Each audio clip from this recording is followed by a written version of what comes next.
Bueno chicos, y es hora, vamos a comenzar. Sean bienvenidos al taller de Qiskit. Vamos a iniciar con el módulo de instalación e introducción para poder aprender sobre esta maravillosa herramienta nos simula y nos ayuda a entender lo que es la computación cuántica. Antes de empezar, me gustaría explicar cómo es la dinámica de preguntas y respuestas.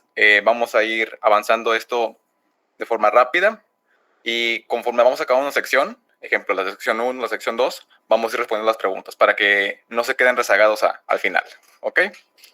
Aclarando esto, vamos a comenzar. Primero, ¿qué vamos a ver en el día de hoy? Vamos a ver una pequeña introducción sobre qué es la computación cuántica. Claro, sabemos que ya tienen un poquito de background con lo que son los conceptos básicos de mecánica cuántica, pero vamos a repasarlos aquí rápidamente para entender cómo nos beneficia, en qué nos ayuda. Vamos a hacer la instalación de una paquetería y también de una herramienta llamada, sí, va a estar grabada la clase, Marco, no te preocupes, llamada Anaconda o Conda, como le gusten llamar, en la cual podemos encontrar diferentes espacios para programación, así como otras herramientas que nos serán muy útiles a lo largo del taller. Y pues el mismo Qiskit, que es la parte que nos ayuda a hacer las simulaciones, las herramientas, espacios en general para la computación cuántica de manera local. Además de eso, veremos una pequeña introducción sobre cuáles son los simuladores o los módulos de Qiskit, qué son las compuertas cuánticas o qué es lo que estamos manejando en realidad y cómo se ven estos resultados o cómo nosotros podemos visualizar el manejo de estas compuertas cuánticas y de los tan famosos qubits. Además de eso, veremos las herramientas locales que serán para realizar modificaciones en archivos en el lenguaje Python, así como también en herramientas en la nube, donde podemos cargar nuestros notebooks de Jupyter Notebooks o partes del código que podemos ejercer en otros espacios además de nuestra computadora local. Unas conclusiones y unas referencias que son más que nada libros que les pueden ayudar para entender un poquito más sobre la computación cuántica si es que les interesa realmente este tema. Vamos a darle. La introducción. Creo que estar en este curso ya están familiarizados con lo que es una computadora. Sabemos que trabajo con ceros y con unos. Pero llega un momento en el que trabajar con un bit clásico, que solamente se puede interpretar como un 1 y con un 0, nos queda limitado en ciertas aplicaciones, donde la realidad es que buscamos más potencia o más velocidad o realizar más acciones en un determinado momento. Claro que actualmente existen tecnologías que logran eso, como son las tarjetas gráficas que están, o incluso otras tecnologías que trabajan en teraflops, pero quedan todavía limitantes en lo que respecta a las tareas que pueden hacer las computadoras clásicas. Por ejemplo, algunos cálculos matemáticos o algunas operaciones o incluso el descifrar medicamentos nuevos tardaría muchísimo tiempo en lograrse con una computadora normal. Pero una computadora cuántica tiene la ventaja de que el bit es más bien una partícula que puede estar moviéndose y ser 0, o puede ser 1, o puede ser 1 y 0 a la misma vez. Es el mismo estado en una sola partícula. Esto nos ayuda a realizar más operaciones en menos tiempo y que la ventaja con referente a una computadora normal es que una computadora normal, por ejemplo, si le agregas un procesador y después le agregas otro, tienes la potencia duplicada. Pero en cuanto a una computadora cuántica se refiere, la potencia se vuelve exponencial. Entre más número de qubits, mayor es la potencia que va a tener de manera exponencial. Incluso es sorprendente, o sea, no pueden imaginar la cantidad de operaciones de tareas que podemos realizar en una computadora cuántica, una sola computadora cuántica, que si utilizáramos una computadora clásica, serían muchísimas y muchísimas operaciones. ¿Cómo fue que llegamos a esto? Esto fue una idea propuesta por Paul Benioff, quien expuso sus teorías sobre las leyes cuánticas. Creo que ya es algo bastante conocido sobre lo que es la teoría cuántica o la física cuántica que se ha expandido a lo largo de nuestra era. Pero lo que es en respecto a la computación cuántica nos ayuda a hacer sistemas de criptografía, a diseñar nuevos materiales, como por ejemplo podemos diseñar nuevos materiales a partir del carbono, a modelar el cambio climático, que eso sería muy importante para poder combatir los efectos del gas invernadero y eso, entre otras cosas, además de crear inteligencias artificiales. Para el que le guste esta rama de la computación, que es la inteligencia artificial, existen lo conocido como Quantum Machine Learning, que es para entrenar inteligencias artificiales con la computación cuántica. Si quieren saber cómo se hace eso, queden pendientes del curso, del taller. Bien, ahora pasamos a la parte de la instalación de la herramienta, que es Anaconda y de Qiskit. Vamos a estar repasando para cada uno de los sistemas operativos, pero básicamente es lo mismo en cada uno de ellos, solo cambian algunas pequeñas cosas, más que nada en Linux. Creo que es Anaconda. Anaconda es una de las principales herramientas donde podemos estar trabajando con el lenguaje de Python. En él se encuentran diferentes IDEs, que son básicamente espacios para realizar la programación. Vamos a pasar esto. Ahora, ¿qué necesitamos para instalar Anaconda? Anaconda solamente necesitamos saber cuál es nuestro sistema operativo. En el caso de Windows, saber si es más de 64 o de 32. En macOS, por lo general, siempre suele ser de 64 bits. Pero si necesitamos hacer alguna interfaz, por ejemplo, línea de comando o la gráfica, yo recomendaría mucho más utilizar la gráfica. Está libre para cualquier opción. Y para Linux, pues bueno, son varias opciones para Linux, pero vamos a tomar la más recomendada para este taller. Para el caso de Windows, solamente descargan la librería en lo que es en la parte de herramientas locales, simplemente van a la dirección, descargan la librería, el paquete instalador, dependiendo del sistema operativo, 64 32 bits, y la interfaz gráfica del instalador los va a estar guiando para que puedan instalar Anaconda. Es bastante sencillo, es como un tutorial de YouTube, solamente le dan siguiente, aceptar, siguiente, siguiente, siguiente. Para el caso de macOS es básicamente lo mismo. Recomendamos más utilizar el instalador gráfico o el que tiene grafiquitos como este de acá al usar de líneas de comando. ¿Por qué? Porque este es para usuarios mucho más avanzados. Y pues no queremos ocasionar problemas al momento de estar trabajando por primera vez con este tipo de herramientas. Para Linux sí tenemos un poquito más de pasos extra por realizar, pero básicamente es entrar a la lista de descargas de Linux y seleccionar la opción de hasta arriba con el Python 3.8.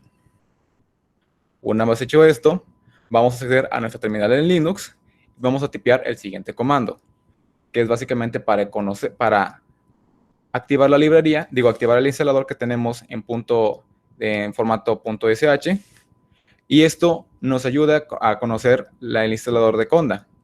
Al final se nos desplegarán algunas líneas, que es básicamente el acuerdo de licencia de contrato de Anaconda.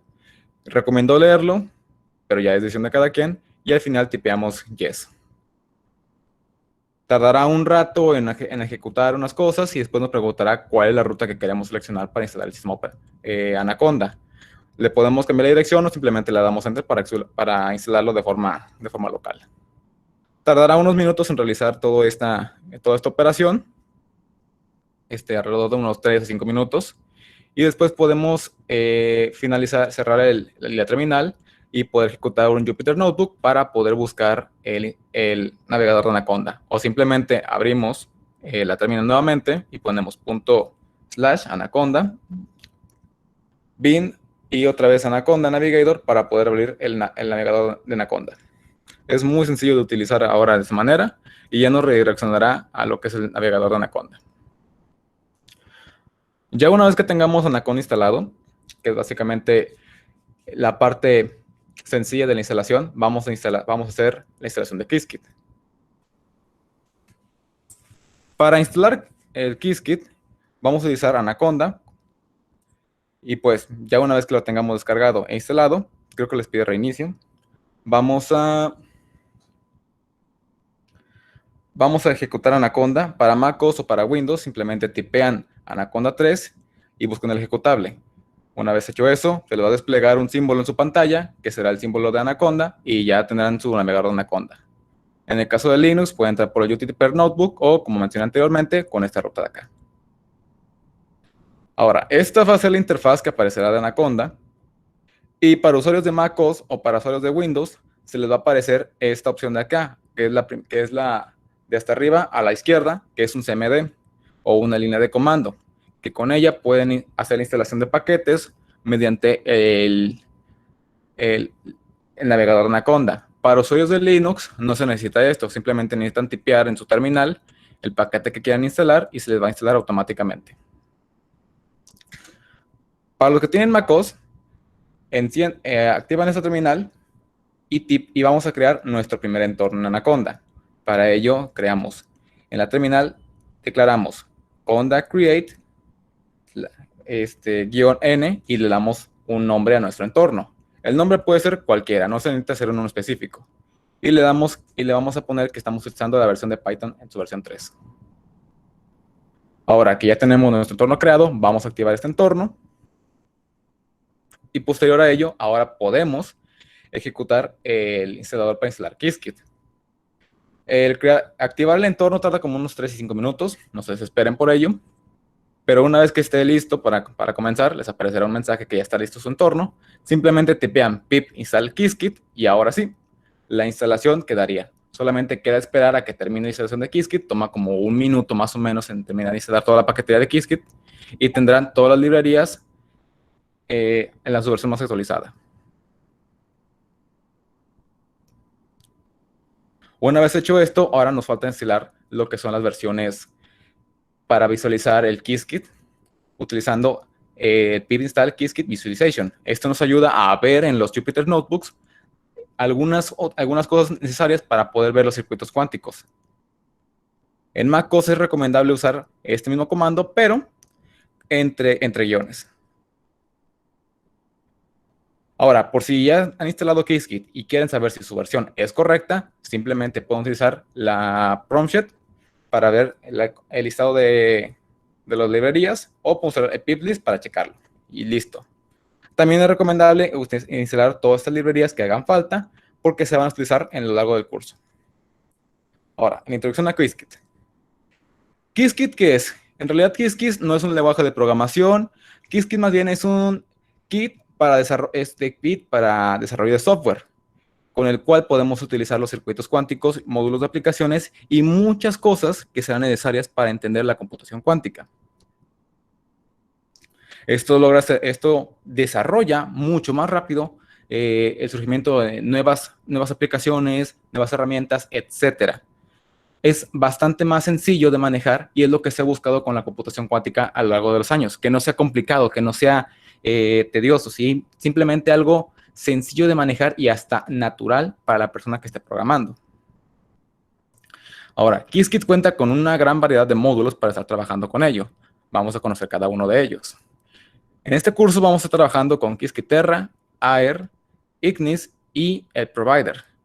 Cada uno de ellos tiene una aplicación en específico. Terra y Aer son módulos en los que podemos encontrar herramientas muy básicas para Qiskit, ya sea que quieras crear un qubit o quieras crear un bit clásico o quieras crear un circuito cuántico. Estos módulos nos van a ayudar a crear eso. Creo que son los primeros módulos que van a estar revisando una vez terminada esta parte de la instalación para que puedan comenzar a hacer los circuitos cuánticos. Ignis es un módulo con una gama más amplia de herramientas que están manejando más que nada para las pruebas y la experimentación. El Provider es básicamente una base de IBM que se ha desarrollado específicamente para Qiskit, buscando tener mayor precisión en las simulaciones que se realicen con esta herramienta.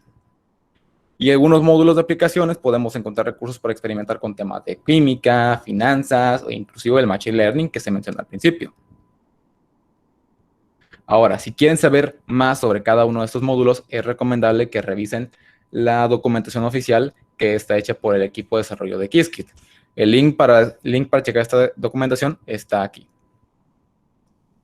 Ahora, ¿qué maneja Qiskit? En realidad, ¿qué manejamos con Qiskit? Lo que estamos manejando son las compuertas cuánticas. Más que nada son matrices utilizadas en física cuántica para manejar el spin o el momento de una partícula. ¿Cuáles son estos momentos de una partícula? Pues básicamente son el momento X, Y y Z. Esas son las compuertas que estaremos manejando. Por lo general se suele manejar lo que son los números reales y se dejan de fuera lo que son los números imaginarios, pero también se pueden manejar. Análogamente también podemos conocer la posición o la dirección que tiene este spin. Usualmente se le conoce como un vector. Vamos a estar viendo cómo representar estos vectores más adelante. Y al final, ¿Cómo es que vamos a ver el resultado de esta simulación? ¿Cómo sabemos si este spin se movió, si cambiamos realmente la partícula? ¿Cómo estaremos revisando esto? Pues esto lo logramos gracias a la representación y diferentes formas de visualizar los circuitos cuánticos. Un ejemplo muy sencillo es esta forma, en la que tenemos dos qubits que están siendo manejados por dos compuertas cuánticas. O incluso tenemos formas más complicadas y tridimensionales de ver estos qubits, como es conocida la esfera de Bloch.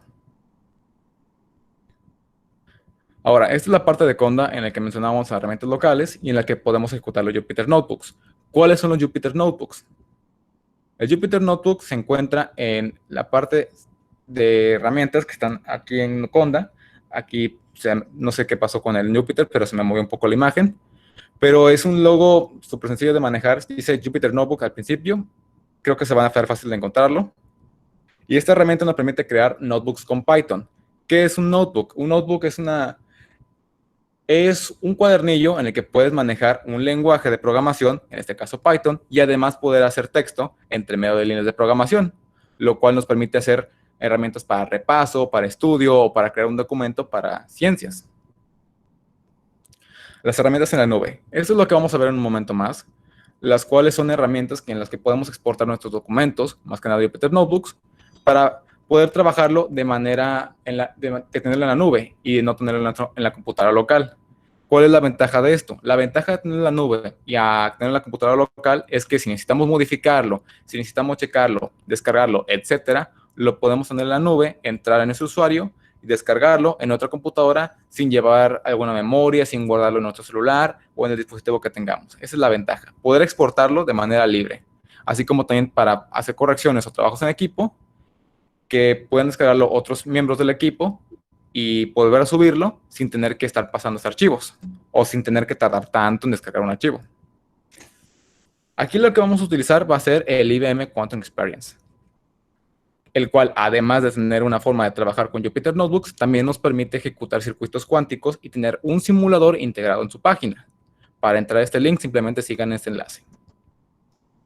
¿Cómo entramos a IBM Quantum Experience y cómo nos registramos? Cuando entran por este link, lo que van a ver es que van a encontrarse esta página. Ustedes le van a dar a este botón azul para poder registrarse. Les va a salir un acuerdo de licencia, espero lo lean, le dan a aceptar al final y le dan al siguiente botón azul que dice aceptar y continuar. Ahora avanzaremos hasta lo que es la página de inicio. Nos vamos a registrar, nos vamos a poner un nombre de usuario, etc. Aquí tenemos dos opciones. La primera de ellas es para poder realizar circuitos cuánticos en el simulador de IBM. La segunda es para lanzar el laboratorio de IBM y poder trabajar con Jupyter Notebooks.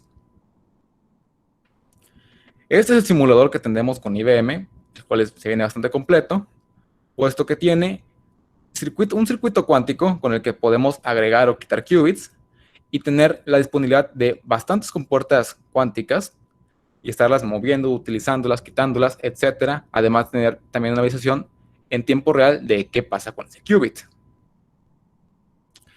Tenemos esta línea de forma gráfica, que es básicamente nuestro histograma para saber cuáles son las probabilidades que tenemos en nuestro circuito, dependiendo de la cantidad de qubits que tengamos. Otra de las herramientas que viene aquí es la esfera de Bloch, en la que podemos rotar libremente para conocer el estado de nuestros qubits y ver hacia dónde se dirigen. Y por último, una línea para poder hacer el circuito cuántico mediante código, ya sea que quieran utilizar el lenguaje de ensamblador cuántico o que les guste utilizar el lenguaje de Python. En conclusiones, Anaconda es uno de los mejores entornos y más completos para poder programar, en el que podemos encontrar diferentes herramientas, además de añadir más herramientas de las que ya viene. Y Qiskit es una de las herramientas más completas con muchos módulos para realizar computación cuántica. Y si quieren aprender un poquito más sobre la computación cuántica y sobre qué es este tema, aquí tienen algunos libros que les dejo en este documento para que puedan estarlo checando. Todos son muy buenos, yo recomiendo leerlos todos. Ahora, vamos a hacer un pequeño repaso sobre estas herramientas que tenemos al principio. Un momento, por favor.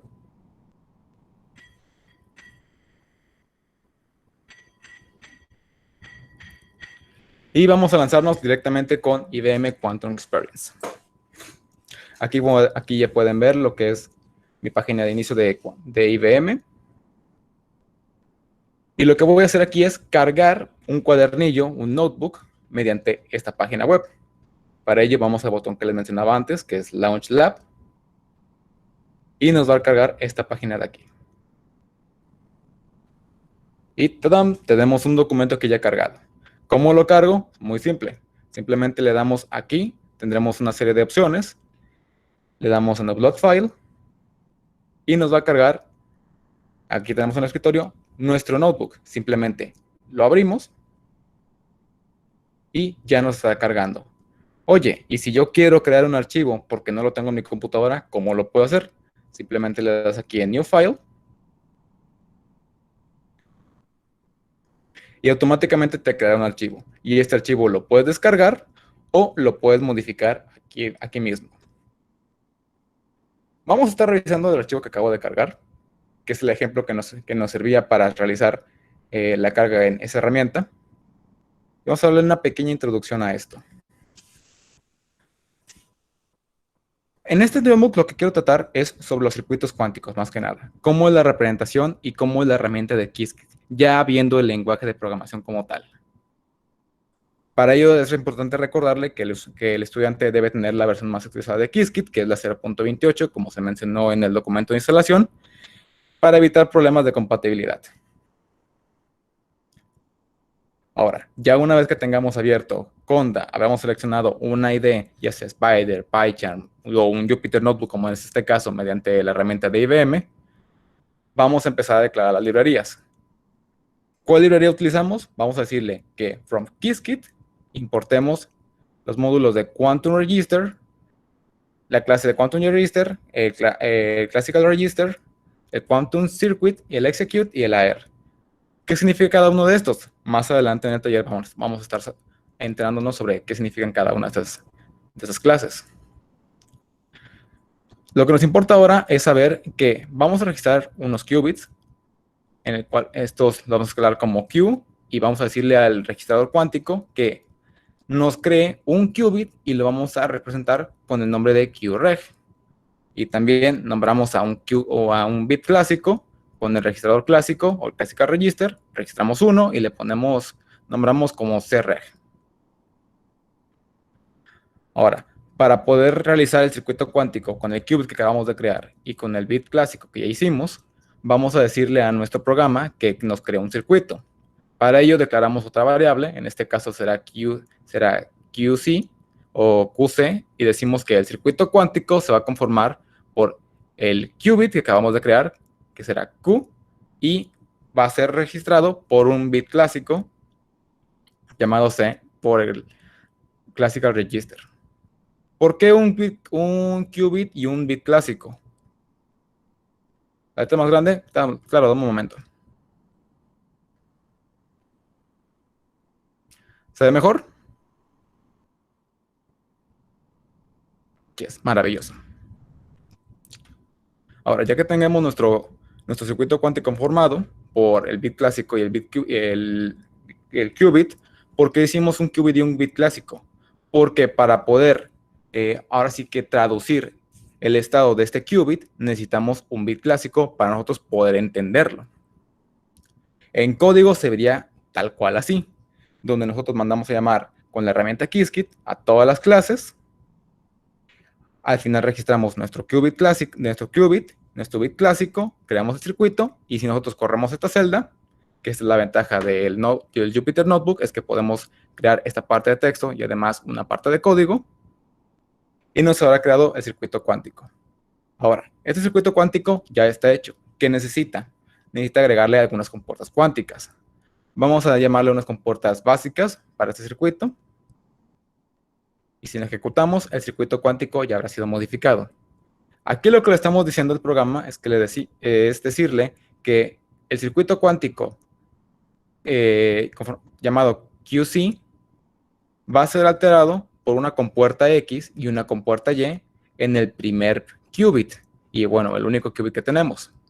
Y que al final ese mismo circuito cuántico va a ser medido, o se le va a hacer una medición al primer qubit con el primer bit clásico. Esto nos deja, ¿qué? Una libertad para manejar qubits y bits clásicos de manera impar. Por lo que tenemos 3 qubits y tenemos solamente 2 bits clásicos, se puede ejecutar el programa. Claro, hay condiciones específicas para lograr eso. Una de las formas para lograr eso es el llamado protocolo de teleportación, el cual usa sistemas impares, pero que vamos a ver más adelante. Y al final, ¿cómo visualizamos esto? Hay dos formas, bueno, hay varias formas para visualizar los resultados, pero me gusta recalcar dos que son las más importantes y las más básicas. Es por el método de Draw. El Draw es básicamente conformado por estas líneas, que recuerda mucho al arte ASCII, en el que podemos ver nuestro registro de qubits y nuestro registro de bits clásicos, y al final toda la línea de qubits que estamos manejando y toda la línea de bits clásicos con los que estamos midiendo. Aquí pueden ver que aplicamos correctamente la compuerta X, la compuerta Y, y que al final se le hizo una medición o un measurement, aquí está la M, con el bit clásico número 1. Este es un método que me gusta utilizar para hacer pruebas, para hacer un debugging, para eliminar errores, etc. Pero también si quieren ustedes ver una forma más bonita, por así llamarlo, de cómo visualizar los circuitos, pueden utilizar el método MPL, el cual, pues como ven, tiene muchísimo más arreglo gráfico, más estético, se ven mucho mejor las compuertas aplicadas y recuerda mucho a cómo se ve esta interfaz del simulador de IBM Quantum Experience. Pero eso ya se descubrirá o será dado por el mismo estudiante cuál de los quiere utilizar. Esta es una forma sencilla de verlo y de que cada que quieran utilizarlo. Vamos a utilizar un poquito más de compuertas cuánticos para que puedan ver cómo es un código con Qiskit mucho más complicado, más elaborado. Pero por lo general siempre suele ser de esta manera. Llamamos a los paquetes y módulos de Qiskit. Declaramos los qubits que queremos, los bits correspondientes o los bits clásicos que vayamos a utilizar. Ensamblamos el circuito y empezamos a crear las instrucciones para manejar estos qubits. Ya sea que queremos manejar con compuertas cuánticas, que queremos hacer mediciones, o que primero queremos aplicar una compuerta cuántica, hacer una medición y después volver a hacer otra aplicación de otra compuerta cuántica, ya es decisión de cada uno y de lo que queremos realizar con nuestro circuito. Y al final simplemente imprimimos nuestro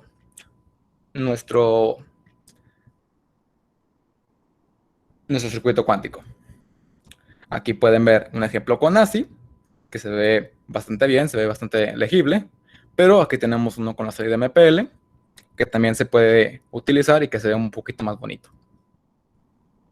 En conclusión, la facilidad que Qiskit nos ofrece para manejar sus circuitos cuánticos es muy buena. Yo creo que no hay una herramienta más fácil de manejar y más entendible que Qiskit para hacer la computación cuántica. Además de que la versatilidad en el código y que la facilidad y elegancia destacan muchísimo en este kit de desarrollo de software. Las referencias que pueden utilizar para saber cómo utilizar mejor esta herramienta están aquí con la documentación final de Qiskit. Y si quieren saber cómo se hace esta parte de visualizaciones, puesto que muy seguramente van a querer utilizar esta visualización para hacer los circuitos cuánticos, está con la herramienta de Matplotlib. Ahora, por último, al principio del curso de taller se revisó si vamos a usar Colab. Colab también vamos a utilizarlo. ¿Y qué es Colab? Básicamente es una herramienta que nos presta Google para poder checar también los Jupyter Notebooks. Este es el Colab. Y inicialmente nos va a presentar esta interfaz en la que podemos cargar nuestros archivos utilizando Google Drive, un enlace de GitHub o nosotros subirlos directamente desde nuestra computadora. Para hacerlo, simplemente volvemos a seleccionar aquí en subir, es decir, archivo. Seleccionamos nuestro archivo de Jupyter Notebook, le damos a abrir. Esperamos a que cargue. Y listo, ya tendremos nuestro archivo cargado. Y ahora, para crear uno nuevo, simplemente le damos un archivo. Y nuevo cuaderno. Y automáticamente nos va a crear el nuevo cuadernillo con el que vamos a poder trabajar. Hasta ahorita, ¿queda alguna duda correspondiente a la instalación?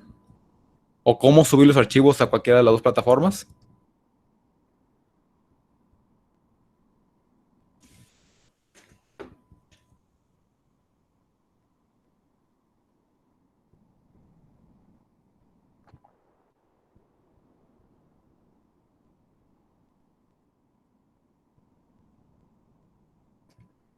Ok, no pasa nada, chicos, si no se le instaló la versión de Nature. Lo que pueden hacer para instalar la versión Nature es, aquí déjenme ver, otra vez el PDF.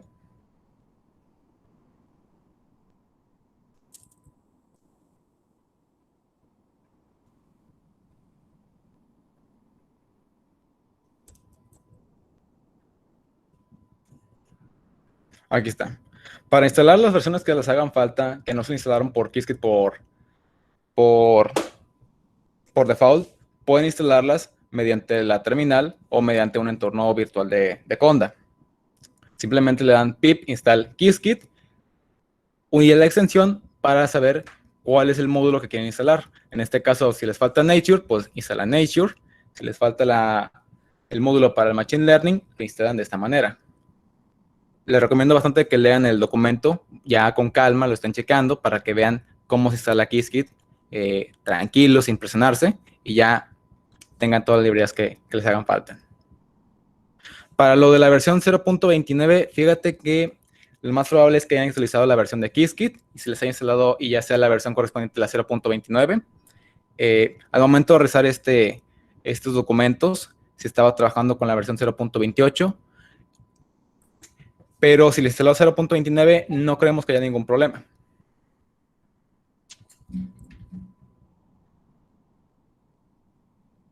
Así que sí, la puedes dejar esa variante, no hay problema.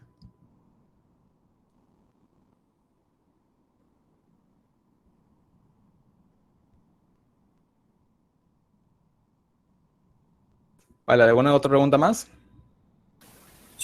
Disculpa, una consulta. ¿Disculpa? Una consulta, ya, disculpen, una consulta. Ah, ok, Eh, claro. sí, en mi caso yo instalé en mi computadora y luego IBM me generó un código para que yo pueda utilizar la computadora cuántica de IBM. ¿Verdad? Al principio funcionaba bien, pero después quise usar su computadora cuántica y ya no me dio más acceso a ello. ¿Verdad? Y quisiera saber si a usted le pasó lo mismo, cómo puedo hacer para solucionar eso. No sé si hay un tiempo nomás en que yo pueda utilizar su computadora cuántica. Eso es lo que quería saber.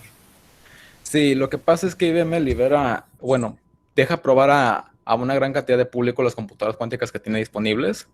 Entonces, sí llega momentos en el que hay muchos accesos y muchos solicitantes para pedir una computadora cuántica para poder simularlo, porque, como mencionaba al principio, la computación cuántica puede tener muchísimas aplicaciones. Y pues hay muchísimas empresas que quieren saber o quieren simular o quieren hacer algún modelo utilizando la computación cuántica. Y pues claro que la principal compañía a la que se van a fijar va a ser IBM. Entonces, sí, es normal que llegue un momento en el que las computadoras, ahora sí que de acceso público, se lleguen a trabar, porque ya hay muchos solicitantes en las páginas y se llegan a tumbar. Eso es muy común, así que no pasa nada.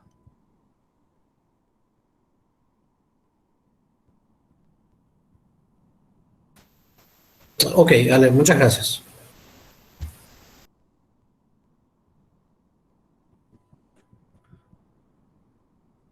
Vale, ¿algo más? Y nada más que eso, ¿verdad? Pero en realidad lo que me pasaba es que ya no me dejaba más utilizar su computadora cuántica. No sé qué error habrá surgido ahí. No es que se trababa ni nada, simplemente ya no me dejaba más utilizar eh, su computadora Sí, tal vez con lo ese debe, código. lo debe haber sacado por a lo mejor algún tiempo de uso de inactividad, que también ocurre, que si no está presente en tanto tiempo, lo sacan y le dan acceso a otra persona de que utilice la computadora cuántica y que esté un poquito más activo, o que simplemente IBM decidió sacarlo. A veces pasa, no hay problema. Bueno, chicos, si no hay más dudas que por el momento que responder, dejo dejo la presentación a mi compañero Diego, que les va a enseñar un poquito sobre los módulos que estuvimos tratando el día de hoy. Ha sido un honor y que tenga buena tarde.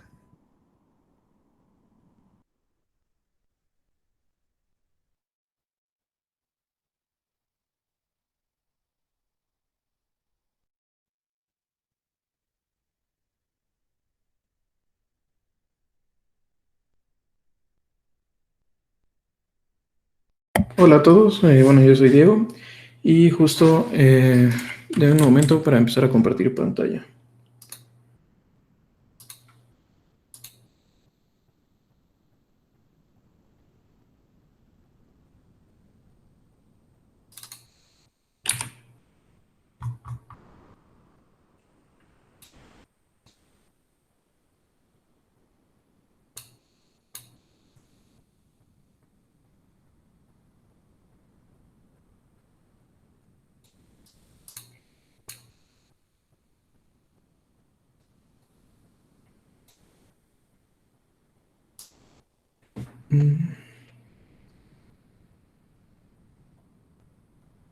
A ver, en un momento que...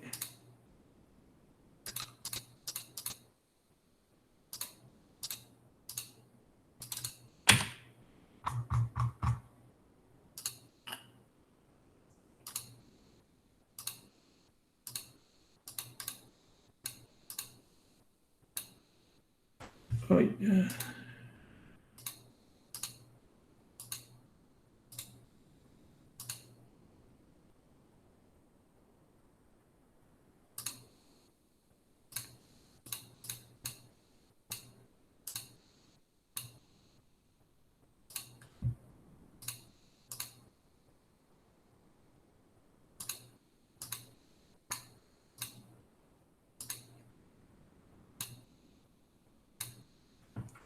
¿ya pueden ver mi pantalla? Sí, Diego. Perfecto. Bueno, vamos a empezar con la parte de Qiskit Terra, y vamos a ver uno de los conceptos más básicos que tenemos con Qiskit Terra, que son los circuitos cuánticos, ¿no? Vamos a tomar un poco vamos a ver rápidamente un poquito de la teoría de qué es un circuito cuántico y qué son cómo podemos implementar un circuito cuántico en Qiskit. También vamos a ver un poquito de las compuertas de un qubit más utilizadas y su implementación en Qiskit, las compuertas de múltiples qubits, como son las compuertas controladas, la compuerta swap, y, y después vamos a ver un poquito de compuertas no unitarias, ¿no? Que son las compuertas para tomar mediciones, compuertas para reiniciar el qubit y las operaciones condicionadas, ¿no? Y finalmente vamos a ver la representación geométrica.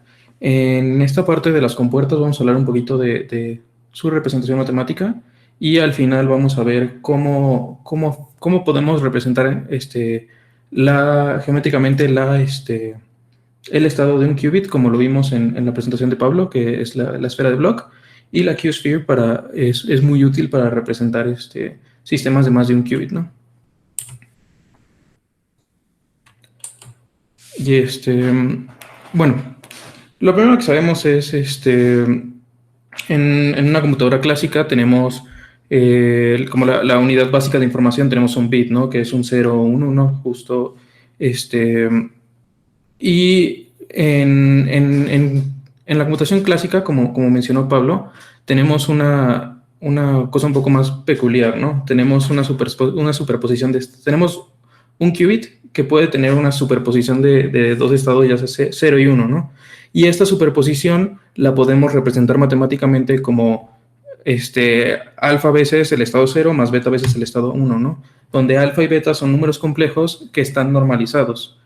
Estas alfas y betas nos van a representar van a ser nos van a representar la probabilidad que tengamos de medir este estado. Nosotros tenemos el valor absoluto al cuadrado de alfa va a ser la probabilidad que nosotros tengamos de medir el qubit 0. Y el valor absoluto al cuadrado del número beta va a ser la probabilidad de medir el estado 1. Es por eso que ambos tienen que medir, que tienen que sumar 1 para que puedan, para poder cubrir todas nuestras probabilidades, ¿no? Y bueno, un circuito cuántico es un arreglo que está formado por ciertos qubits, con puertas que vamos a aplicar sobre estos qubits y una serie de bits clásicos en donde vamos a almacenar las mediciones que tomemos. Porque como tal, si nosotros podemos tener nuestros qubits y le aplicamos ciertas compuertas y vamos a tener matemáticamente un estado muy bonito, pero eso nosotros no lo podemos ver como tal. Lo que nosotros podemos hacer es tomar mediciones y analizar estas probabilidades de medir ciertos estados para poder conocer el estado que nosotros tenemos, ¿no? Es justo por eso que es muy importante esta parte que teníamos antes de qué es lo que representan estos valores alfa y beta.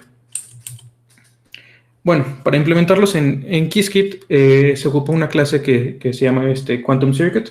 El Quantum Circuit puede tomar dos argumentos y estos son el número de qubits que se va a trabajar con ese circuito y el número de bits con el que vamos a trabajar, ¿no?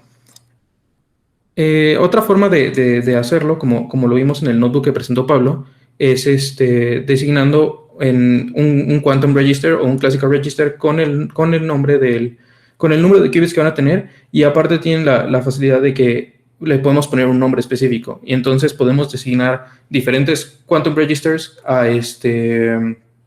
con diferentes nombres, y al momento de visualizar el circuito vamos a poder ver seccionados como cada uno de los qubits que pertenecen a cierto registro. Bueno, esta parte de circuitos cuánticos me la paso un poquito rápido porque más o menos ya lo vimos un poquito con lo que mencionó Pablo. Y vamos a meternos un poquito más con las compuertas. Las primeras compuertas que vamos a hablar son las conocidas compuertas de Pauli, que son la compuerta X, la compuerta Y y la compuerta Z. Bueno, una cosa que me faltó mencionar de los qubits, que es el estado 0 y el estado 1, es que tienen una representación matricial. En este caso, el estado 0 se representa como un vector columna que es el 1, 0. Y el estado 1 se representa como el vector columna 0, 1. Entonces, nosotros podemos tener, estas compuertas son operadores matemáticos y lo podemos representar por una matriz de n por n, donde n es el número de qubits que tenemos. Y entonces, lo que tenemos es, por ejemplo, en el caso de la compuerta X, vamos a tener esta matriz de aquí, no sé si ven mi cursor, su representación en notación de Dirac. La notación de Dirac, bueno, no sé si estén familiarizados con ella, espero que sí, porque vamos a hablar un poquito de ella, pero tampoco vamos a entrar en mucho detalle, ¿no? Justo nosotros al aplicar la aplicamos al estado 0, lo que podemos observar es que si tenemos el 0 con el primer término, va a ser se va a juntar el BRA1 con el KET0, ¿no? Y sabemos que cuando son diferentes, como son ortogonales, son bases ortogonales, este primer término va a ser 0. Y el segundo va a ser 0 con el BRA0 con el KET0, y eso nos va a dar el KET1, ¿no? Por lo tanto, si nosotros le aplicamos la compuerta X al estado 0, vamos a obtener el estado 1. Y de la misma forma, si nosotros aplicamos la compuerta X al estado 1, vamos a observar que el primer término va a ser el BRA1 con el KET1, donde vamos a obtener el estado 0, y el segundo término se va a cancelar porque va a ser el BRA0 con el KET1. Lo que podemos justo notar es que esta es una compuerta de negación, ¿no? Lo que tenemos es que el estado 0 nos lo va a pasar al 1 y el 1 nos lo va a pasar al 0. Es por eso que esta compuerta X también se conoce como pit flip gate. Cuando nosotros lo queramos aplicar en Qiskit, lo que usamos es el método X. Nosotros le ponemos el nombre de una variable que sea nuestro circuito, y a ese circuito le agregamos el método X, donde el argumento de este método va a ser el qubit sobre el cual queramos operar. La siguiente compuerta es la compuerta Z. Al igual tiene una representación matricial y y una representación con la notación de Dirac. Y nosotros podemos ver que cuando aplicamos el qubit, la compuerta Z al estado 0,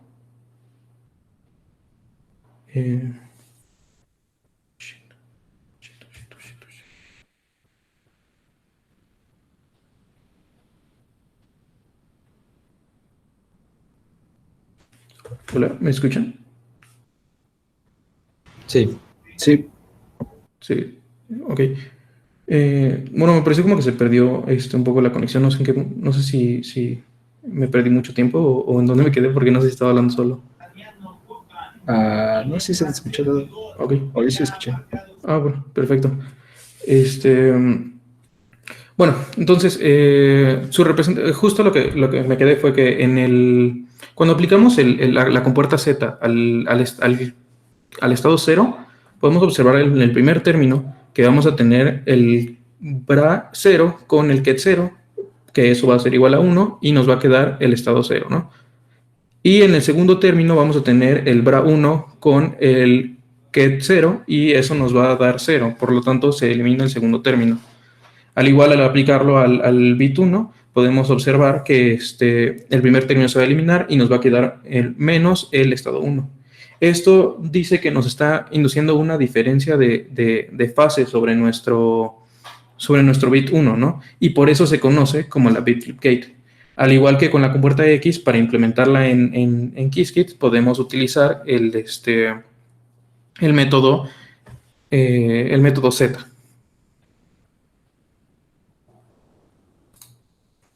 Luego, finalmente, la compuerta Y lo que hace es pasar del estado 0 al estado 1 con una diferencia de fase de I, y pasa del estado 1 al estado 0 con una diferencia de fase de menos I. Lo que podemos observar es que esta compuerta Y hace las dos acciones que harían en la compuerta X y la compuerta Z, con una diferencia de fase global que es I, ¿no? Y entonces esta compuerta hace tanto un bit flip como un phase flip.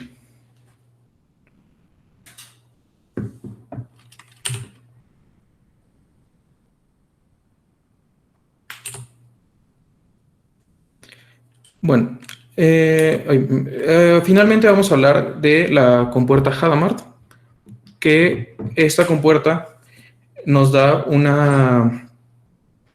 nos da un nuevo estado, ¿no? Si observamos, cuando aplicamos esta compuerta al estado 0, vamos a obtener una suma de estados, que es el estado 0 y el estado 1. Justo podemos ver que en este caso alfa y beta valen exactamente lo mismo. Hoy creo que había una duda aquí. Ok, ¿por qué? Eso era igual a... sí, bueno. Podemos observar aquí, bueno, voy a regresar tantito. Justo cuando nosotros aplicamos el ket 0, podemos ver que en el primer término vamos a tener el bra 1 con el ket 0, ¿no? Y esto, es que ya vi que aquí está, aquí lo tengo al revés, ¿no? O sea, este menos debería de ir en el primer término, justo ahí me equivoqué. Y entonces aquí podemos ver que aquí debe de ir un menos en el primer término, y podemos ver que este primer término se va a cancelar y el segundo término va a ser 0 con 0 y nos va a quedar I. Sí, justo aquí tengo mal este término, debería ser menos I, y que de aquí debe tener un más, una disculpa. Bueno, regresando un poquito a la compuerta Hadamard, lo que podemos ver es que justo al aplicar, nosotros tenemos vamos a hacerlo con el ket 0. Podemos ver que esto es un vector columna 1, 0, ¿no? Entonces vamos a tener, nos va a quedar un 1, un medio y un medio. Nos va a quedar 1, 1. Y esto se representa en notación de Dirac como 1 sobre raíz de 2 de la suma de estos estados. Lo que podemos ver es, recordando un poquito lo que vimos al principio de alfa y beta, podemos ver que alfa y beta son iguales en este caso y son iguales a 1 sobre raíz de 2. Lo que quiere decir es que tenemos una superposición donde la probabilidad de medir cualquiera de los 12 qubits va a ser la misma. Al igual, si nosotros la aplicamos al qubit 0, vamos a tener una diferencia de fase, pero igualmente tenemos la misma probabilidad de medir nuestros estados. Estos estados se conocen como el estado más y el estado menos. Y vamos a hablar un poquito más de ellos cuando vemos la representación geométrica de estos compuertas.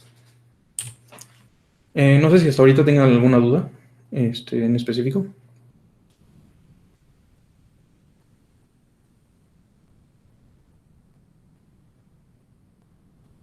Bueno, sí, perfecto. Entonces vamos a seguir con las compuertas de múltiples qubits, ¿no? Cuando tenemos un sistema de múltiples qubits, podemos representar estos estados como el producto tensorial de cada uno de estos elementos. Y nosotros sabemos que el estado 0 lo representamos como 1, 0, y entonces matricialmente nos va a quedar así, que es el primer término del primer vector por el segundo vector, y después es el segundo término del primer vector por el segundo vector, ¿no? Y entonces nos queda un vector columna de 4 entradas. De la misma forma, cuando tenemos una compuerta, también es el producto tensorial de estas compuertas, y entonces pasamos a tener una compuerta de 4x4, ¿no? Una matriz de 4x4. Las compuertas que más llegamos a utilizar de 2 qubits son las compuertas controladas. Sí, las compuertas están predefinidas en Qiskit. Justo nosotros tenemos unos métodos para poder implementarlas en nuestro circuito. Ahorita, antes de seguir adelantando, puedo enseñarles en el notebook que les proporcionamos hace un momento, bueno, en la mañana, para que puedan ver un ejemplo de cómo se implementa esto. Ya pueden ver el notebook, ¿no? Podemos ver en esta parte de aquí. Nosotros definimos aquí nuestro qubit, nuestro registro clásico, nuestro registro cuántico con el nombre de qubit y de bit. Definimos nuestro circuito y lo podemos correr, ¿no? Y ahora lo podemos visualizar, como lo mencionó Pablo anteriormente. Si nosotros podemos aplicar la compuerta X, que es este método de aquí. Definimos nuestro circuito de un qubit y le aplicamos la compuerta X al qubit y la podemos observar. Y aquí podemos ver cómo este es nuestro qubit 0, que está aplicado una compuerta X. Igualmente podemos aplicar la compuerta Z o la compuerta Y con el método y especificando el qubit sobre el cual se le va a aplicar. Sí, eso resuelve la duda. Y ya otra vez están viendo la presentación, ¿no? Entonces, retomando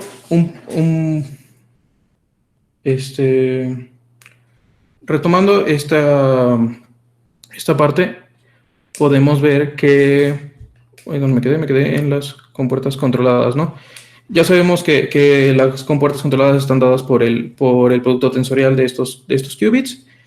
Y una de las compuertas más comunes que utilizamos es la compuerta CNOT. Esa es una compuerta controlada que tiene dos partes. Tiene un qubit objetivo y un qubit de control. Este qubit de control básicamente nos dice que si ese qubit es 1, va a ser la compuerta sobre el qubit objetivo. En este caso, la compuerta CNOT aplica una compuerta X si tenemos si el primer qubit es 1. Entonces, en el estado 0, 0 no va a hacer nada porque el primer qubit es 0. En el estado 0,1 no va a hacer nada porque el primer qubit es 0. Pero, por ejemplo, en el estado, oye, aquí otra vez encontré otro error. En el estado 1,0 nos va a dar el qubit 1,1. ¿Por qué? Porque el primer qubit no se afecta, porque es el qubit de control, y como es 1, aplica una compuerta X sobre el segundo qubit. Y entonces se va a hacer un cambio de bit y va a pasar de 0 a 1. Igual con el último, tenemos el 1,1, como el primer qubit, el de control es 1, vamos a cambiar el segundo qubit y pasa de 1 a 0. Igual se ocupa con el método CX. Igual, la compuerta CNOT no es la única que podemos implementar. Se implementan las compuertas control Y y control Z. Estas están dadas como CY y CZ para implementarlas en Qiskit, y se tiene que tomar como en el argumento el primer qubit que se va a poner, se toma dos enteros. El primer entero que toma es el qubit el correspondiente al qubit de control, y el segundo es el correspondiente al qubit objetivo. Y además, no solamente podemos controlar con un solo qubit, sino podemos tener compuertas de control con mayor cantidad de qubits. Una de las más utilizadas es la conocida como la compuerta Toffoli, y esta compuerta Toffoli ocupa 2 qubits de control. Es decir, tienes un sistema de 3 qubits, si los primeros 2 qubits son 1, va a aplicar una compuerta X sobre el tercer qubit. ¿Sí? ¿Está claro? Bueno, si no hay dudas, seguiré. Entonces, resumiendo un poquito de lo que tenemos hasta ahorita, nosotros podemos empezar con el estado 00, ¿no? Que lo podemos ver como el producto tensorial de dos estados. A este estado le podemos aplicar una compuerta Hadamard al primer qubit, y entonces tendríamos, como se puede ver aquí, es la compuerta X, producto tensorial, la identidad, porque no vamos a hacer nada sobre el segundo qubit. Y esto nos va a dar, pues sabemos que la compuerta Hadamard aplicada sobre el primer qubit nos va a dar 1 sobre raíz de 2 de la suma de los dos estados, producto tensorial del 0. Luego resolvemos este producto tensorial y nos queda 1 sobre la raíz de 2 del estado 00 más el 1, 0. Después de esto, podemos aplicar la compuerta CNOT, recordando que justo el 00 nos va a mantener igual, y el 1, 0, como tenemos el qubit de control igual a 1, vamos a llegar al 1, 1. Y es conocido como el estado de Bell. Una cosa muy peculiar que tiene el estado de Bell es que nosotros no lo podemos separar en el producto tensorial de dos estados. Y esto se conoce como un estado entrelazado. Estos estados entrelazados van a ser muy importantes más adelante cuando queramos aplicar algunos protocolos de información cuántica, como es el protocolo de teleportación y la codificación superdensa. Luego, otra compuerta de 2 qubits que es bastante interesante es la compuerta swap, la cual intercambia los 2 qubits que tenemos. Es decir, bueno, en el caso del 00, como son el mismo qubit, el mismo bit no cambia, pero en el 01 cambiamos del estado 01 al estado 10, y en el 10 cambiamos al 01. Esto se implementa en Qiskit por medio del método swap. Y ya. ¿Alguna duda de las compuertas de múltiples qubits que tengan en específico? Sí, adelante. Gracias. Tú explicaste unas para el caso de 0, ¿no? Pero digamos, si el qubit como tal no está en el estado 0, sino en la superposición, aplica individual, ¿no? Por ejemplo, ahí en el caso 00, anterior creo. ¿Puedes devolverte un poco? Ajá. Ahí. Creo que ahí. No. ¿Puedes devolver otro poco? Ok. No.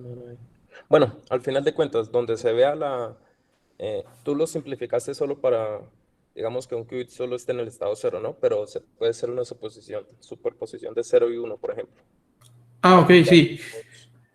Creo que ya lo entendí. O sea, lo que dices es si se puede aplicar una compuerta unitaria sobre una superposición de estados. Exacto, sí. O sea, en principio sí, sino es que me queda la duda de que si tú lo explicaste de esa forma, es para explicar solo sobre uno que el más simple y simplemente una superposición, ¿cierto? Ajá, sí, por ejemplo, yo puedo agarrar, no sé, tengo creo que más o menos tu duda es esta. Por ejemplo, yo tengo este sistema, este estado de aquí, ¿no? Que es el estado 0 más el estado 1. Ujú, Yo le puedo aplicar una compuerta Hadamard, ¿ok? ujú. Y entonces, sobre esta compuerta Hadamard, a mí me va a quedar aquí un estado, un 0 más 1, y del segundo qubit me va a quedar un 0 menos 1, Exacto. ¿sí? Sí, sí, exacto. Y entonces en ese caso se cancelan y me va a regresar al estado inicial, que es el estado 0, Ok, entiendo. ¿sí? Sí, sí, sí. Pero sí, sí puedes aplicar tu compuerta sobre una superposición de estados sin problema alguno. Ok, entonces en realidad, por ejemplo, en el caso del CNOT, Ujú. te puedes devolver un momento. Eh, Ajá, justo aquí, ¿no? ahí, exacto. Entonces, digamos, si el de entrada es una superposición y el de salida es una superposición, ahí salen términos largos, ¿no? Ajá, por ejemplo, justo lo aplicamos aquí en el estado de Bell. Nosotros tenemos una superposición de estados que es el 00 más el 10 y le Ujú, aplicamos la compuerta CNOT. Entonces, la compuerta CNOT se aplica sobre cada uno sobre cada uno de los estados. Y entonces va a ser la compuerta CNOT aplicada al estado 00 más la compuerta CNOT aplicado al 11. Y entonces nos va a quedar que justo es 00, digo 00 más 10, y por eso nos queda el 00 más el más 11. ¿Sí? Más o menos ok, claro. ok. Pues, Perfecto. ok, dale. Sí, sí, todo claro. Sí, gracias. Ok, ¿alguna otra duda? Bueno, si no hay otra duda, voy a continuar con las compuertas no unitarias. ¿Qué es una? Hasta ahorita, tanto las compuertas de un qubit que hemos visto como las compuertas de múltiples qubits que hemos visto son compuertas unitarias. ¿Qué significa que sean compuertas unitarias? Es que estas compuertas van a ser reversibles, ¿sí? Y en este caso, las compuertas no unitarias van a tener efectos no reversibles sobre nuestro sistema. La primera de ellas va a ser la medición. Nosotros, justo como mencioné al principio, no podemos observar la superposición de estados que tengamos. Esto es una expresión matemática y es una manera en la que podemos modelar el sistema que tenemos. Pero nosotros no podemos observar así claramente, físicamente, una superposición. Lo que nosotros podemos hacer es tomar mediciones sobre este estado que tengamos y analizar las probabilidades de medir cualquiera de los estados que estén presentes. Por ejemplo, si aplicamos una compuerta Hadamard y tenemos una superposición de una superposición igual, vamos a obtener una probabilidad 50-50 de medir cada uno de los estados. Estas mediciones se pueden hacer con el método Measure, y toma dos números como argumentos. El primer número que toma va a ser el qubit que se busca medir, y el segundo número va a ser el bit clásico sobre el que se quiere almacenar nuestra medición. Después podemos ver la compuerta reset y los operadores condicionales. La compuerta reset lo que hace es que cuando nosotros tomamos una medición, nuestro sistema va a colapsar a un estado específico. Nosotros tenemos, no sé, justo el mismo ejemplo de la compuerta Hadamard. Tenemos una superposición del 0 y el 1. Tomamos la medición y nos sale un 0. En ese momento ya perdemos nuestra superposición y nuestro qubit va a estar en el estado 0. Y si nosotros volvemos a medirlo, vamos a tener el estado 0 con una probabilidad de 1. Esto es uno de los postulados de la mecánica cuántica. Y igual, si nosotros medimos el 1, se va a mantener en el estado 1. Si nosotros hacemos esto, queremos implementar un algoritmo sobre un circuito, tomamos una medición y queremos seguir operando sobre ese mismo qubit, muchas veces es una herramienta útil el hecho de que nosotros reiniciemos nuestro qubit al estado que queramos. Entonces tomamos la medición y lo podemos regresar al estado 0 utilizando el método reset, donde reset toma como argumento el qubit que se quiere reiniciar. Y finalmente la última de las compuertas no unitarias que vamos a ver en este taller va a ser la compuerta de, bueno, los operadores condicionales. Cuando nosotros tomamos como vimos en la parte anterior, cuando nosotros tomamos una medición, podemos almacenar este bit que medimos en un bit clásico que tenemos en nuestro circuito. Estos bits clásicos los podemos utilizar para controlar la aplicación de algunas compuertas más adelante. Para esto se ocupa el método con c-if. Nosotros en el c-if vamos a tomar como argumento, el primer argumento va a ser el bit con el que queramos controlar, y el segundo argumento va a ser el valor del bit que debe tener para que se cumpla. No sé si esto ahorita hay alguna otra duda. ¿Puedes repetir la última parte, por favor? Sí, claro. O sea, nosotros voy a tratar de hacer un ejemplo, a ver si con esto queda un poquito más claro. Nosotros tenemos una superposición de estados, ¿no? Tenemos un qubit y aplicamos una compuerta Hadamard. Nosotros podemos tomamos una medición y vamos a tener un 50% de probabilidad de que midamos 1 o que midamos 0. Si nosotros al sistema que tengamos, a un qubit, podemos condicionar una compuerta a lo que midamos. Entonces, nosotros podemos condicionar nuestra compuerta X a el resultado de esa medición que hayamos hecho de nuestro qubit con la compuerta Hadamard. Entonces, vamos a tener un 50% de probabilidad de aplicar esa compuerta X, si es 1, digamos, y un 50% de probabilidad de no aplicar esa compuerta X si tenemos una medición 0. ¿Sí? ¿Un poquito más claro? Sí, gracias. Perfecto. Bueno, finalmente vamos a pasar a la representación geométrica de la esfera de Bloch. Lo que nosotros nosotros representamos al estado psi como alfa veces el estado 0 más beta veces el estado 1. Sin embargo, aprovechando la condición de normalización de estos valores y tomando en cuenta que nosotros no podemos medir fases globales, lo único que podemos tomar en cuenta va a ser la diferencia de fases entre el estado 0 y el estado 1. Una fase global no la vamos a poder medir. Entonces podemos representar estos alfas y betas como un valor entero. Digo, como un valor entero, no, como un valor real, porque originalmente teníamos complejos, con una diferencia de fase que es la única diferencia de fase que podemos medir entre el estado 0 y el estado 1. Esa diferencia de fase la representamos con E veces y a la phi. Después, como tenemos como tenemos que de estos números, estos valores deben de estar normalizados, vamos a tener que alfa al cuadrado más beta al cuadrado va a ser igual a 1. Como ahora son números reales, aprovechando que son números reales, podemos ocupar la relación trigonométrica que sabemos que es el seno cuadrado de teta más el coseno cuadrado de teta va a ser igual a 1. Entonces podemos representar a alfa como el coseno de teta sobre 2 más beta por el seno de teta sobre 2. Y justo cuando tengamos este estado, vamos a poder verlo geométricamente como si fuera una esfera. Una esfera donde tenemos phi como nuestro ángulo polar y teta como nuestro ángulo azimutal. No, al revés. Phi como nuestro ángulo azimutal y teta como nuestro ángulo polar.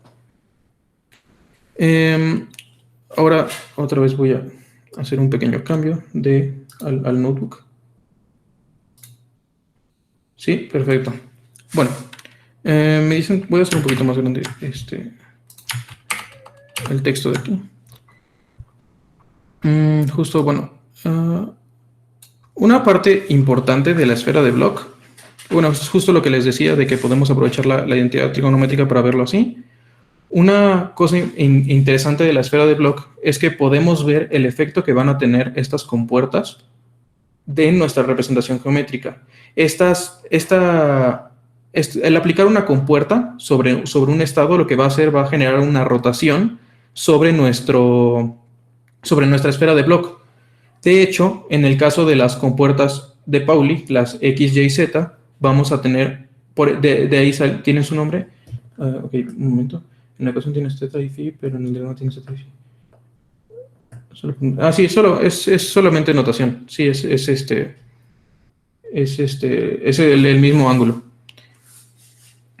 Bueno, lo que decía, justo en el caso de las compuertas de Pauli, vamos a tener rotaciones de un ángulo pi sobre el respectivo eje que lleva su nombre.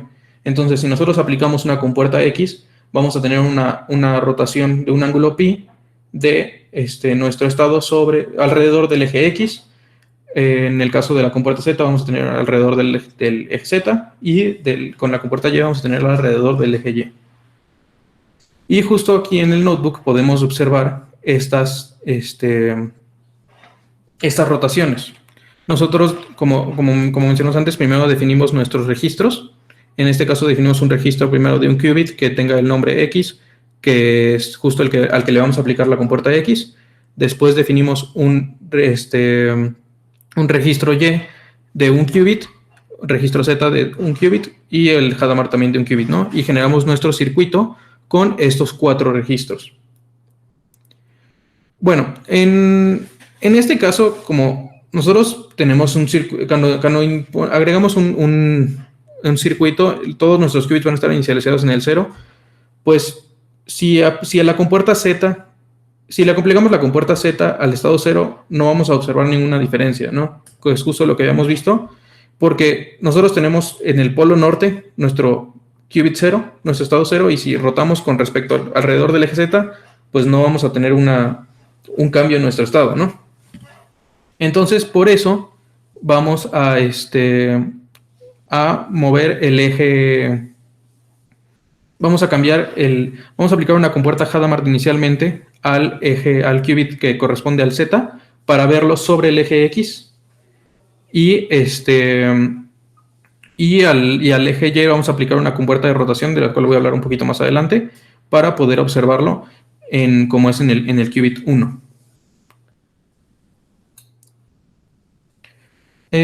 Una cosa que me faltó mencionar es que en la esfera de Bloch, los estados que están sobre el eje X van a ser el estado más y el estado menos que habíamos obtenido, que habíamos nombrado cuando aplicamos la compuerta Hadamard. Y entonces ahí obtenemos es justo los estados donde tenemos un medio de 0 más 1, que es justo cuando tenemos el ángulo, el mismo ángulo de teta, ¿no? En ese momento es justo donde tenemos nuestros estados de misma probabilidad y justo van a corresponder al eje X. Pues bueno, entonces nosotros, regresando al ejemplo que tenemos aquí, podemos empezar con a este qubit que está sobre el estado 0, le vamos a aplicar una compuerta X. Al qubit 1 le vamos a aplicar una compuerta Y. Al qubit 2 le vamos a aplicar una compuerta Z y al qubit 3 le vamos a aplicar una compuerta Hadamard. Me faltó mencionar justo la rotación que que realiza la compuerta Hadamard. La compuerta Hadamard va a realizar una rotación de 90 grados sobre el eje Y de pi sobre el eje Z, si no me equivoco.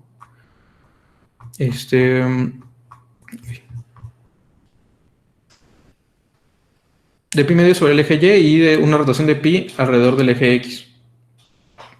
Entonces, ahora nosotros aplicamos estas compuertas como dijimos, la compuerta X al qubit 0, la compuerta Y al qubit 1, la compuerta Z al qubit 2 y la compuerta Hadamard al qubit 3.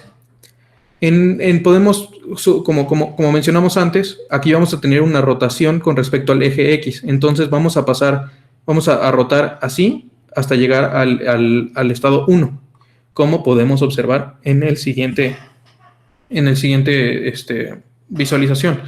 Esta parte de aquí, esta línea de código justo es una simulación de nuestro vector de estado, pero esta simulación es parte de Qiskit-R, no es parte de Qiskit-Terra. Entonces ahorita estamos como esperando que nos quede un poquito de qué es lo que estamos haciendo, y vamos a hablar con mucho detalle al respecto de ello en la sesión del miércoles, cuando vamos a ver Qiskit-R.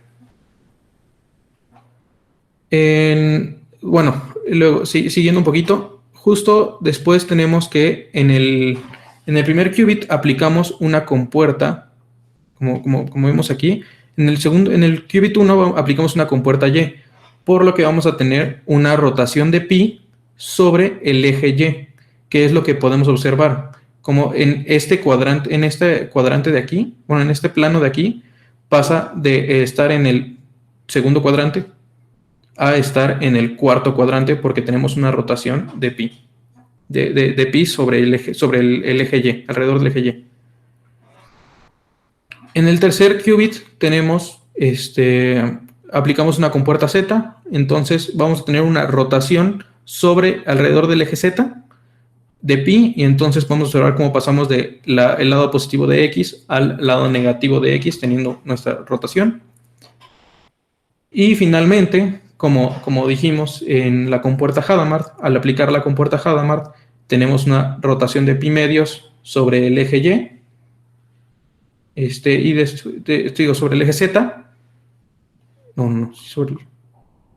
sobre el eje Y luego una rotación de pi sobre el eje X para llegar al estado X, al estado más, que es el correspondiente al X positivo.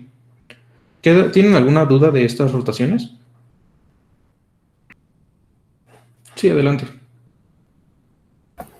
Giran 90 grados sobre el eje Y, pero en sentido horario. ¿Cómo? Ajá, a ver, mis bolas.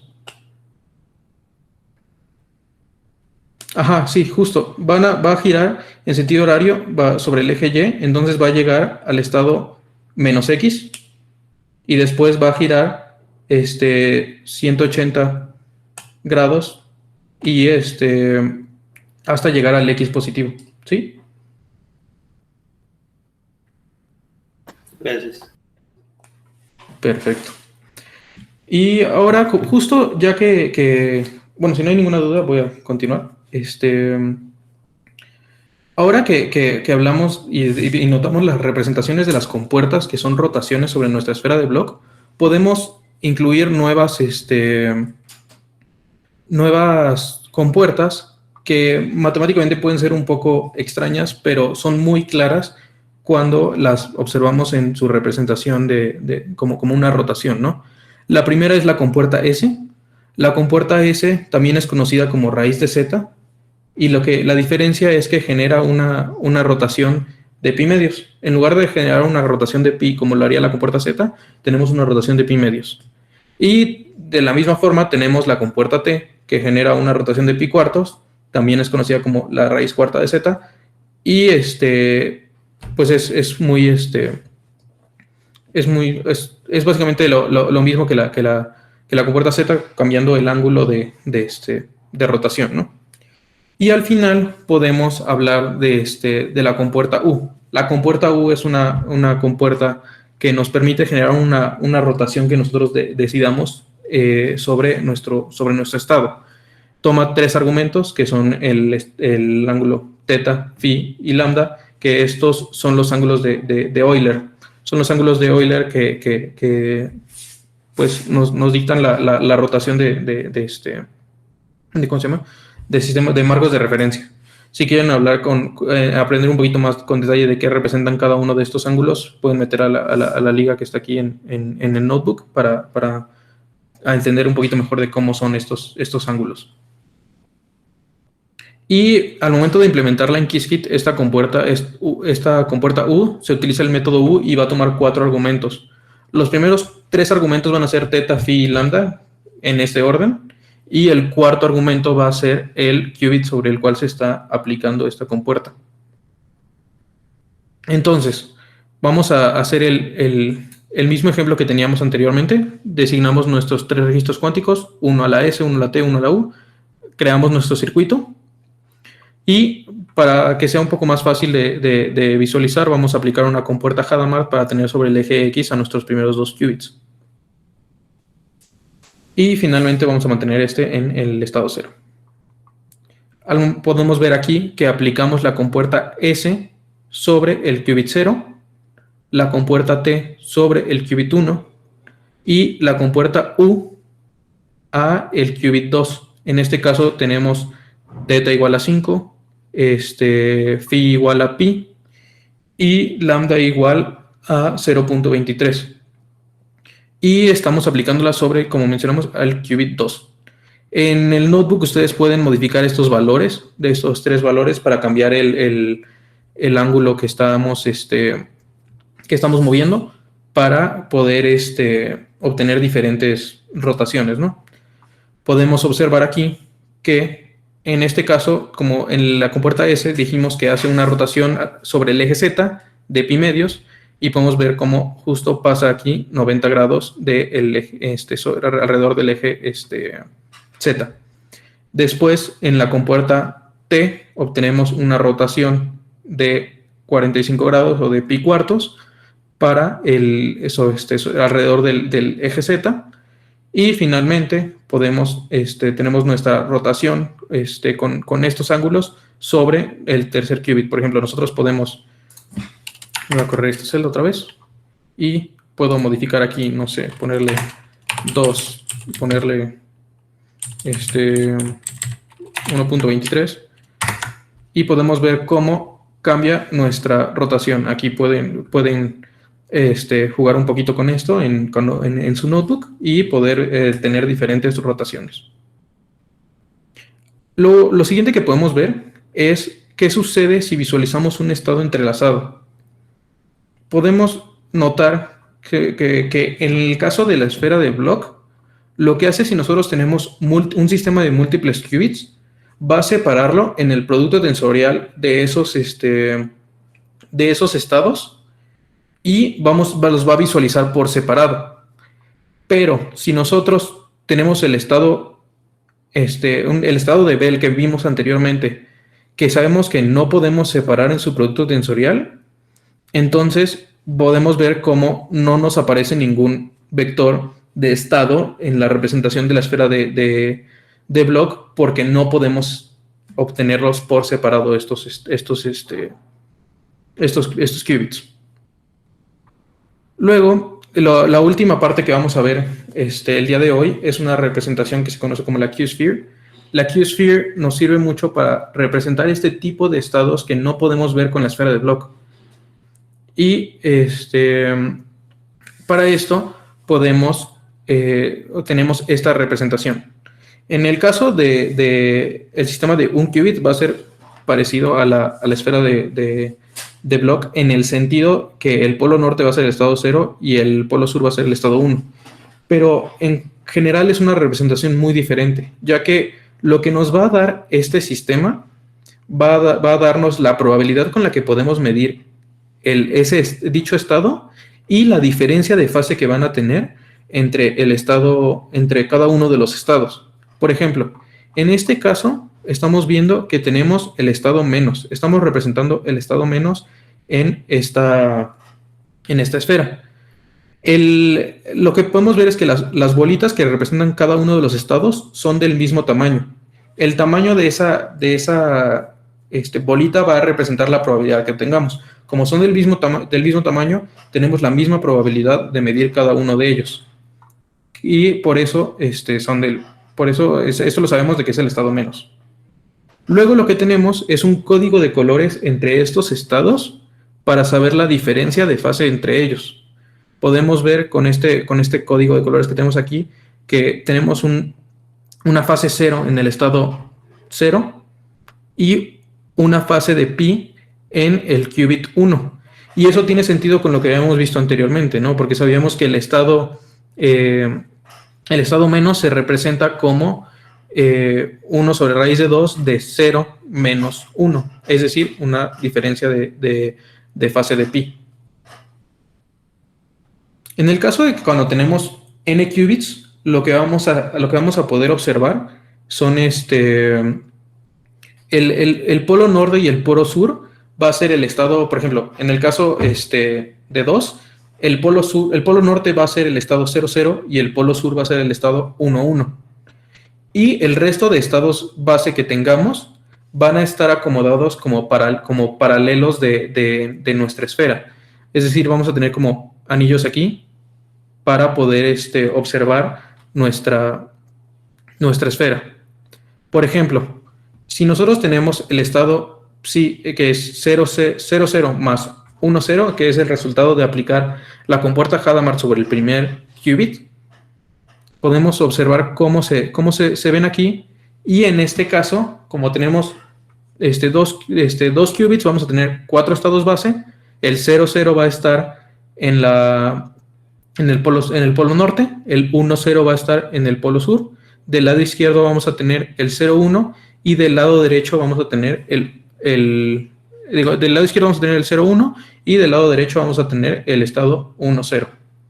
Igual en este caso, como tenemos la misma probabilidad, estas dos bolitas son del mismo tamaño y como no tenemos una diferencia de fase entre ellos, por eso ambos son del mismo color. No sé si haya alguna duda hasta ahorita de la esfera de Bloch o de la Q-Sphere. Todo bien, qué bueno. Por ejemplo, justo, en el caso de 3, nosotros vamos a tener, son 2 a la n estados, ¿no? Entonces tenemos 8 estados base. De esos 8 estados base, van a ser 1 en el polo norte, que es el 000, y 1 en el polo sur, que va a ser el 111. ¿Sí? Y entonces nos quedan 6 estados base que distribuir en nuestra Q-Sphere, ¿no? Y justo vamos a tener entonces 3 paralelos. Uno va a ser el ecuador, como es el caso, como es este de aquí, y vamos a tener otro acá arriba y otro acá arriba que van a representar todos nuestros estados. Sí, adelante.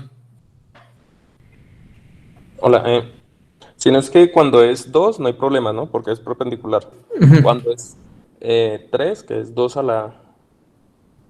la 3, entonces tú dices que queda otro plano perpendicular, pero está entre el origen y los polos, ¿cómo es?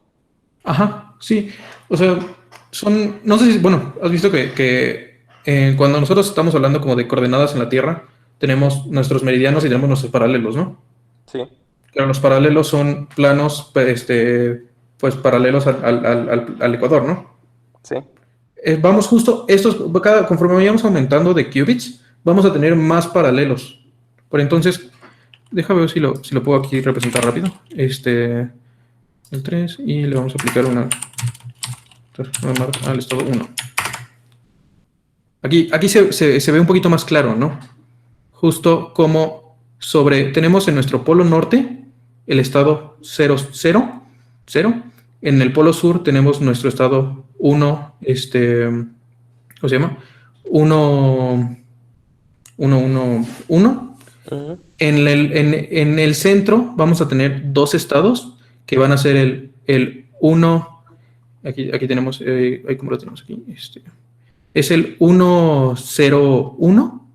Y acá, el 101, y de este lado, sobre el ecuador, vamos a tener el 110.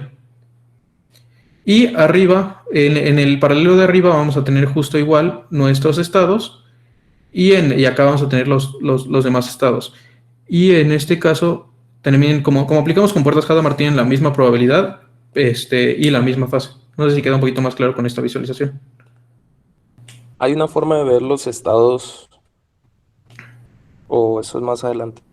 No sé, así explícitamente, matemáticamente. Sí, con notación Keto. Ok, sí, justo ahorita no lo pusimos. Más que nada, como el propósito de este curso va más hacia hacia la implementación en Qiskit, por eso nos estamos centrando en esto más allá del desarrollo matemático. pero a lo largo del notebook hay algunas referencias en donde puedes revisar más, y si no, justo en estas referencias nos metemos con 2 libros que son bastante buenos, que son el Nielsen Chuang de computación cuántica e información cuántica, y el McMahon de computación cuántica, que te pueden dar son más detallados respecto a esta formalidad matemática, que como tenemos poco tiempo no nos estamos centrando tanto. Ok, listo, gracias. Yo te recomendaría, si sientes que tu mecánica cuántica está un poquito más fuerte, métete con el Chuang, que es un poquito más pesado, y el McMahon es un poco más tranquilo y más fácil de digerir. Listo, gracias. No sé si hay alguna otra duda. Bueno, pues si no hay otra duda, esto sería todo de mi parte por hoy. Y mañana veríamos otras herramientas de Qiskit-Terra que nos da para poder trabajar con nuestros circuitos. Lo agradeceríamos mucho que antes de las sesiones traten de echarle una leída a los notebooks para que más o menos tengan una idea y podamos trabajar las dudas que salgan de esos notebooks.